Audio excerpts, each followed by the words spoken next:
Hello बेटा, कैसे हो आप सब लोग। सीबीएसई ने 2024-25 का अपना अकाउंट्स का सैंपल पेपर रिलीज कर दिया है। डराने की पूरी तैयारी है। मुझे लगा चलो बच्चों को थोड़ा सा समझाया जाए कि क्या क्या बातें ध्यान रखनी है और किन चीजों पे ज्यादा फोकस करना है। इसलिए पूरे के पूरे सैंपल पेपर की कंप्लीट एनालिसिस करके आपके सामने थोड़े से पॉइंट हाईलाइट कर रहा हूं। ध्यान से देखना, आपके बोर्ड प्रोस्पेक्टिव के लिए बड़े इंपॉर्टेंट होने वाले हैं। शुरुआत करते हैं हमारी सीबीएसई सैंपल पेपर 2024-25 का कंप्लीट एनालिसिस अकाउंटेंसी का। ठीक है, 34 क्वेश्चन होने वाले हैं बेटा। जैसे आपके पहले 34 लास्ट ईयर तक थे, इस बार भी 34 क्वेश्चन आपके होने वाले हैं। पार्ट ए पार्ट बी, जैसे लास्ट ईयर तक आपका पार्ट ए था पार्ट बी था, वैसे ही सब चीजें चलने वाली है। पार्ट ए में आपसे पार्टनरशिप अकाउंटिंग और कंपनी अकाउंटिंग पूछी जाएगी। पार्ट बी में financial statement analysis and computer accounting. Computer accounting आप लोगों ने नहीं करनी, चॉइस होती है, तो आप फाइनेंशियल स्टेटमेंट एनालिसिस अपना करते आओगे जो आप कर रहे थे। 1 मार्कर की बात करें, वही 21 मार्कर है आपके। पार्ट ए में question number 1 to 16 and part B में 27 to 30। 16 क्वेश्चन फर्स्ट पार्ट से एंड 4 क्वेश्चन आपके पार्ट बी से होने वाले हैं। 3 मार्कर की बात करूं तो 17, 18, 19, 20 4 क्वेश्चंस आपके पार्ट ए से एंड 31, 32 2 क्वेश्चंस आपके पार्ट बी से होंगे। 4 मार्कर्स 2 क्वेश्चन आपके 21, 22 पार्ट ए से होने वाले हैं और 4 मार्कर 1 क्वेश्चन आपका पार्ट बी से होगा। 6 मार्कर की बात करूं 23, 24, 25, 26 4 question 6 marker and 1 question from part B. यहां तक तो सब चीजें वही हैं जो कि चलती आ रही थी। अब बातें क्या है, सबसे पहले चॉइसेस देखते हैं बेटा। 1 मार्कर के 7 क्वेश्चंस में आपकी चॉइस दिखाई दे रही है सैंपल पेपर के अंदर। 3 मार्कर के 2 क्वेश्चंस के अंदर चॉइसेस आने वाली हैं।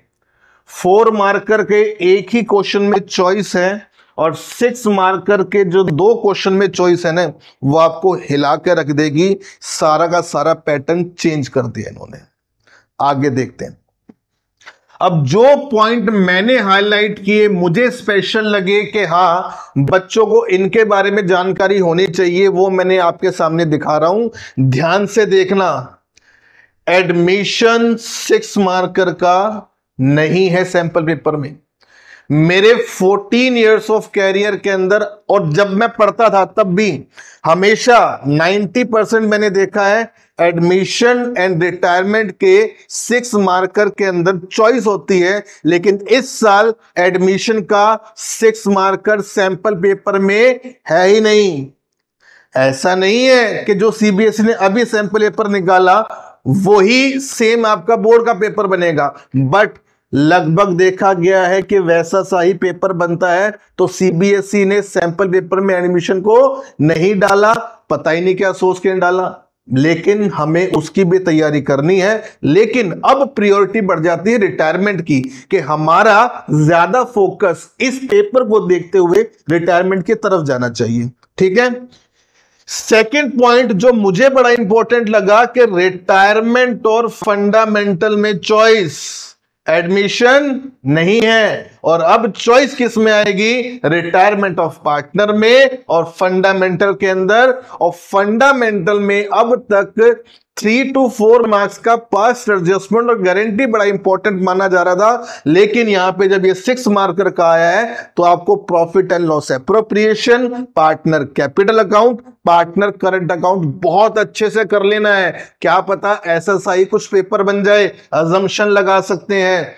एक और ड्रेस्टिक चेंज इन्होंने कर दिया, इश्यू ऑफ शेयर और इश्यू ऑफ डिबेंचर में इन्होंने क्या दे दी, चॉइस दे दी। ये सबसे बड़ा चेंज है बेटा।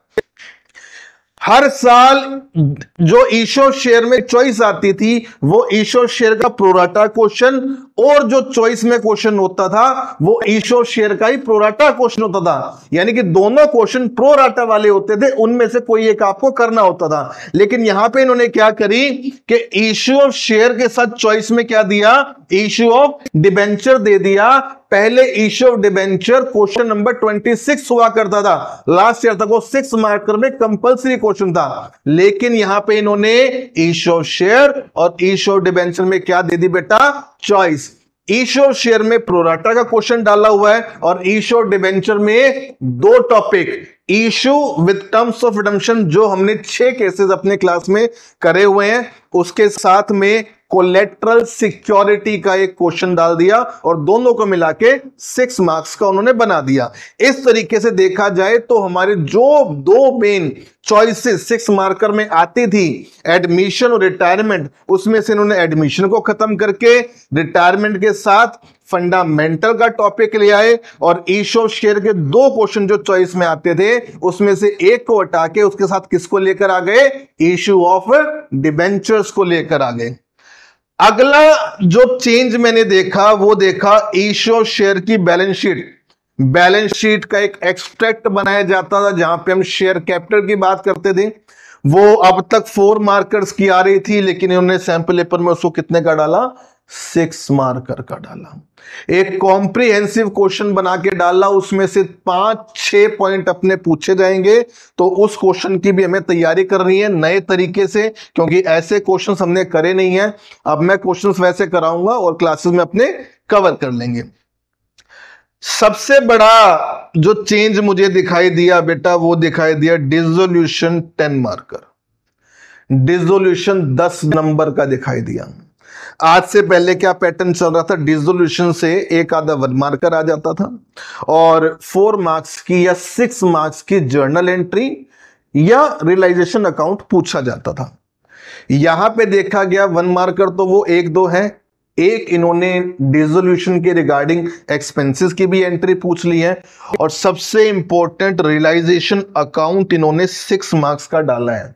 तो जो एंट्री अब तक हम करते आ रहे थे उस पे भी हमें ध्यान देना है, लेकिन अब रियलाइजेशन अकाउंट को भी बहुत अच्छे से करना है। उसके बाद लास्ट पॉइंट फॉरफीचर, री इश्यू और कैपिटल रिजर्व मेरे को मोस्ट इंपॉर्टेंट दिखा। सबसे बड़ी बात, 3 मार्कर के अंदर वेंडर के साथ फॉरफीचर, री इश्यू, कैपिटल रिजर्व का एक क्वेश्चन उन्होंने चॉइस में डाला। दूसरा एक और 4 मार्कर भी फॉरफीचर, री इश्यू और कैपिटल रिजर्व से रिलेटेड एंट्रीज का ही डाल दिया। तो आप देखो जो पैटर्न आज तक चलता रहा था उसमें इन्होंने क्या कर दिए, बहुत सारे चेंजेस कर दिए जिनको मैंने आपका हाईलाइट करके लिखा है। इसको जरूर फोकस करो और अपनी तैयारी के अंदर ऐड करो, क्योंकि बेटा बोर्ड में अब बस 6 मंथ रह गए हैं और 6 महीने भी नहीं रह गए, शायद 5 मंथ रह गए हैं। फेब से तो आपके बोर्ड स्टार्ट हो जाएंगे, ठीक है। अक्टूबर ऑलमोस्ट स्टार्ट हो गया है आज, और अब आपके पास बस 4 से 5 महीने हैं। अच्छे से तैयारी कर लो और अपनी तैयारी के अंदर इन पॉइंट्स को जरूर ऐड करना, क्योंकि ये मेन हाईलाइट होने वाले हैं। मैं फिर आपको एक बात कह रहा हूं, जरूरी नहीं है कि पेपर ऐसा ही बने, लेकिन जो सीबीएसई ने सैंपल पेपर इशू किया है वो ये दिखाना चाहती है कि पेपर लगभग ऐसा बनने वाला है। तो आपके पास जितना समय है उसको अच्छे से यूटिलाइज करो और अपने एग्जाम की तैयारियों में लग जाओ। कोई भी आपको डाउट आता है आप डायरेक्टली मुझे मैसेज कर सकते हो, कमेंट कर सकते हो, मैं आपके डाउट को रिजॉल्व करने की पूरी से पूरी कोशिश करूंगा। Thank you so much.